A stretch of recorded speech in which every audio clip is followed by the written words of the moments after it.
Hey everybody, welcome to another episode of Real Estate SEO. My name is Josh Guerra, and today is a continuation video in regards to our SEO playbook. And this video is about chapter 2 in regards to content creation. So if you actually saw the previous video for chapter 1, we went through and we taught you how to do some keyword research in order to find different keywords and how to kind of create the foundation or the layout for your overall content strategy. So today we're going to expand on the content strategy just a bit more and kind of give you some more information about like how to structure your content, what types of content to create, and then how to categorize the hierarchy on the website in order to make it flow and be more legible, and of course rank online. So this is just kind of an overview. We're going to talk about the types of content you want to create, just to kind of reiterate the hierarchy. I'm going to give you some tips. I think this is actually going to be a big thing for you guys to be able to understand, what to include in the content to make sure it's well optimized, and just to avoid any pitfalls and especially things that like search engines like Google that do not like. So I'm going to give you some tips on that.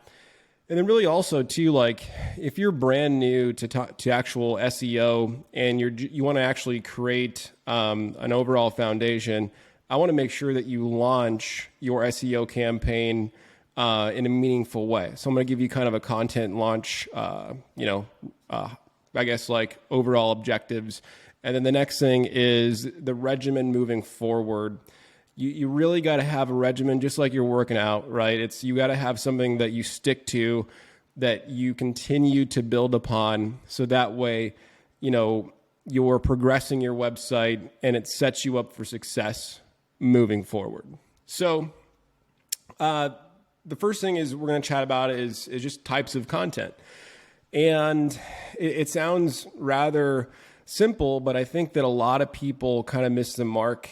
And I think a lot of people don't really focus in these segments for creating content. So the very first one we're going to talk about is the homepage content. So the homepage content is really to mainly focus on your primary keyword or primary groups of keywords. So if you saw the previous video that I just did for keyword research, there was a section in there where I was talking about like, the very hierarchy, the very top of the hierarchy for content creation. And, I mentioned about Sedona, right? And Sedona is a location in Arizona, if you didn't know that. And so like your very primary keywords are going to be wrapped around things like Sedona real estate or Sedona real estate for sale. So when you're creating your homepage content, that's kind of the structure that you want to dedicate in your content for, specifically dedicated to the homepage. Next up is listing pages. So listing pages are pages that you would create to target specific keywords that people might be searching for. So you could consider like if you were in Sedona, maybe like a piece of content can be like, golf course real estate in Sedona. And you want to create a piece of content to be able to capture those keywords and rank appropriately. But then you want to drop in listings for that particular piece of content so that when you create the content, you then have listings to give the users purpose that will ultimately lead to conversions. So that's why I call them listing pages. Next up is general. And generalized pages are really kind of pages wrapped around like educational style of keywords, right? It could be, like things to do in the area, places to eat nearby, landmarks that, might be of interest to a prospective buyer, schools, things like that are just educational and provide value to a potential buyer or seller. And then next up is blogging. And really, I kind of like to use blogging as like really a way to give your company a voice. A lot of people will take the generalized content and actually put it inside of a blog. I'm not saying that's 100% incorrect, but I'm just saying that most of the time it will give you better results if you stick those pieces of content and just keep them outside of the blog. Use the blog to talk about things that are meaningful to you and the business. So it could be something along the lines of like how to stage your property, how to value your property, like what you want to do to set your property up for sale. Like what are some prerequisites that you can go out and do, how to buy a vacation rental, things like that. So those are things that you want to utilize and to talk about inside the blog, things that are meaningful to your business and your brand and you.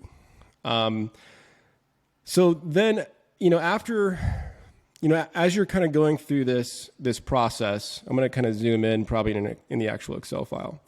Here we go. So this is kind of how I would lay out, your content hierarchy. I would kind of lay it out like this. So obviously, like you have your types, there's a column for types. You have your homepage content. You have communities, right? This is like your top level, menu. And then within your communities, you have a drop down for all the different communities that you want to target. And these are the ones that are in Sedona. And, this is like the type, which is listing, because you're writing about this particular community. And then you want to drop in listings pertaining to those keywords that relate to that community. And then next up is like browse by type. And then beneath that is like the types of properties that, you want to target through keywords. And this is also a listing type. And then of course you have experience, which is generalized content. So remember I was talking about before, like having a hierarchy flow that's dedicated to these pieces of content is pretty critical in my eyes, and not stuffing them in the blog where they get diminished over time. So, having an area that's dedicated to the experience of, your city, your destination, whatever you want to call it. And basically you're educating the potential buyer or seller, on the overall experience in that area. And this is where you would kind of create that content and then, really, really spend time creating this content, make it valuable. Don't just utilize tools out there to generate content. Make sure that you're kind of putting your heart and soul into these ones, and you're really educating, right? Because it will seep through in the content that you're just full of it. I hate to say it like that, but make sure that when you write this stuff that you're putting your own flavor on it, right? Like if you like hiking and you're writing about hiking, really tell them where to go. Like, don't take this turn. It's, if you're a novice, because boy, it's quite the hike. I barely made it up myself, that type of stuff. And then really blogging, again, like give your company a voice, stage to sell, like how we distribute your property to give you maximum exposure if you're looking to sell it, like our methodology, pricing strategies, like how to, basically increase or decrease price, and, how to yield your price. It sounds crazy, right? Like yielding the price for real estate when you go to sell it. But those are strategies that a lot of you out there deploy. And I think that it's important to talk about. And it really is important to really give the brand a voice and stop being like a headless brand. Like I see it all the time. Like these realtors out there will create these elaborate websites, but not give the human element to the website, right? And when you're trying to get listings, especially, these people want to be able to relate to you. So the more that you can humanize your website and really give meaningful, valuable content with your little twist, your little flavor on there, is just going to give them a much more sense of, relationship to you. They might relate to you on a different level. So again, write your content in that way and make sure that you're providing value. So the next thing I want to talk about is really just content tips. And these are, it's really meant to rank your site higher on Google, but at the same time, it's going to make the content better. So really, like, very first thing, I always see this mistake. It's very common. You know, people just write for the keywords, and that's a recipe for disaster. Don't do that. Like, back in the day, like, shoot, 6-7 years ago, you could do that all day. And, you know, Google and these search engines weren't smart enough to understand, you know, quality content. And believe me, they are, you know, especially with the evolution of AI and things like that. The search engines are becoming more intelligent, and they're probably smarter than you and I, right? And they can read content, understand real quickly if you spend some time on it, and did you put your own flair on it. So when you write for the user first, give them value, and then sprinkle in your optimizations from there. That's really the best advice I can give you. After that is good quality grammar. You know, use good punctuation. Like, don't mess that up, because it's simple to do. You know, check your work before you go out and publish it. It sounds silly, but, you know, Google and these other search engines just hate that. And then the next thing is, like, keyword density. Don't just stuff keywords to stuff keywords. You know, like, you want to make sure that you're sprinkling in your keywords, maybe 1, at the very most 3% of, like, the keyword density of that piece of content. And don't just, like, every other word stuff your keywords in there, because Google will demolish you for that. So don't do that. You know, length of content. It really kind of ranges. So let me kind of pull up my sheet here real quick. So you know, like, the homepage, this is kind of what I do. You can kind of mold it, but homepage, you kind of want to keep it around like 500 to 1,000 words and structure it, like, in a meaningful way. And I'll probably get to that in a later video. Listing pages, about the same. You know, generalized pages, spend more time on the generalized pages, because these are educational. You know, 800 to 1,500 words per piece of content. And then really, like, if you can, please put imagery in there, put videos in there if you can. Put Google Maps to, like, the different hikes, you know, like, or different places that you like to go mountain bike, or even golf courses. The more really solid information you can give these users, the better, and conveying that in a meaningful way. Blogs, kind of about the same, you know, 800 to 1,500 plus. Like, be meaningful, you know. And then last is AI generated content. So in the SEO playbook that we put on our website, so, like, if you go to realestateseo.com, and there is a link that I put in there that when you go to read this article, it will take you to a page on Google's guidelines, directly from Google's mouth, right? And they say, it's basically, in summary, you can do AI generated content, but just make sure it's quality. So I personally would rather handwrite content and maybe kind of lean on AI for ideas. That's just me. That's, like, how we do business here. It's really the best way to do it. And then, you know, if you get writer's block, leverage it. It's great. But really, the biggest thing is that make sure it's solid stuff. You know, like, don't just lean on AI to just bang out content, you know. Like, and just, you know, write me a piece of content about hiking in Sedona, and it just, like, spits it out, and then you just post it. Don't do that. You know, you want to be able to make sure that when you read this thing, you're like, damn, that's a really solid piece of content that if I visited my website and if I was somebody else, that I feel like that's really solid value. Like, don't just post stuff to post stuff and lean on this, you know, the AI, because I suspect that Google will start to really crack down on this stuff. It's like litter. I'm telling you, it's literally litter across the web. So just be really careful. There's also, like, There's also talks, and there's also been very transparent updates about something that's called Google authorship. And Google is going to start rewarding, companies that are, really understanding the value. They're going to start rewarding like authors, like independent people like you and I, and they're going to start basically rewarding them with higher positioning for the content they create that is meaningful.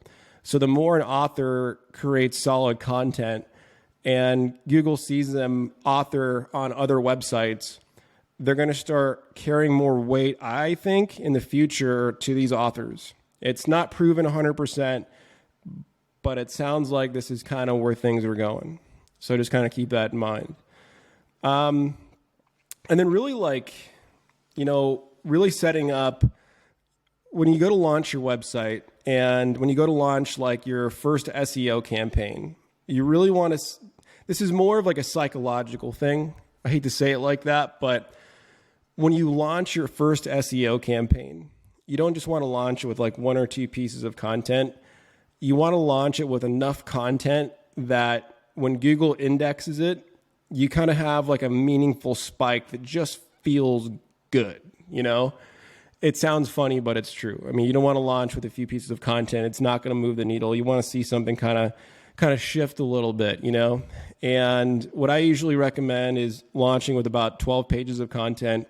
If you go to the website and read the playbook that we created, it'll kind of give you more of a breakdown on the composition of that content launch. So when you do this, start things off with a bang, because otherwise you'll be discouraged. And SEO is a very patient game, and it's really hard for beginners to get past that first, go at it, right? You want to be able to see at least some movement and feel good moving forward. So just keep that in mind. More of a psychological play than anything. And then really the next thing is, ongoing regimen. You want to be able, again, to have every single month, challenge yourself 10 to 12 pages of content. I mean, it's hard to do, but if you're going to do this, do it right. Have a regimen that you stick to, come hell or high water, that you're going to stick to, and you're going to create those pieces of content. Because I'm telling you, about 3-6 months into this thing, when you're looking back and you're like, all right, I got about 80 pages of content, maybe 100, and I'm really starting to feel it, right? I'm getting leads now. Or sometimes I see this a lot where, especially if we do it, I got a bunch of leads and I closed 2 homes. Shoot. All day, and it's something like SEO. If you keep it up, it just compounds and it rewards in perpetuity. So, challenge yourself. If you're going to do this, do it right. Don't cheap out on yourself. Otherwise you'll just regret it and get discouraged, and it takes a lot longer. And then really the last thing I kind of want to touch on, because I know a lot of you aren't going to do it because not a lot of you are good writers. I've had to kind of train myself to be a good writer, and it's hard, and when you're passionate about something, I think a lot of you are, so I think a lot of you will be okay at it, even if you're not good at content. You might even be great at it. I don't know. But when you're passionate about stuff and you're passionate about real estate, which I know a lot of you are, I think you'll do just fine. But if you're like, hey, look, I'd rather delegate this out to somebody and I don't want to write content, and you'll optimize it all day, but you don't want to create it. Here are some resources that you can utilize to, outsource some of that content creation. And, a lot of them are kind of like sourcing. So I can't validate anybody that you decide to choose as a content creator. But, I've had some good luck in the past on some of these, like many years ago, and it works really well. Now we have a content team, and we have really solid expert writers that write about this type of stuff all day, every day, and they love it. But, you as an individual, it might be a struggle. So if you need to outsource this stuff, here are some places you can start. You can start to test out writers and see if they're any good. So anyways, that's kind of the video that's what we got for content creation.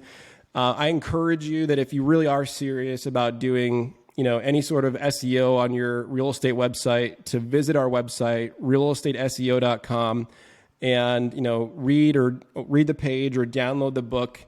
And if you have any questions, please don't hesitate to reach out to us. And until next time, we'll see you on the next episode of Real Estate SEO. Thanks so much. Bye-bye.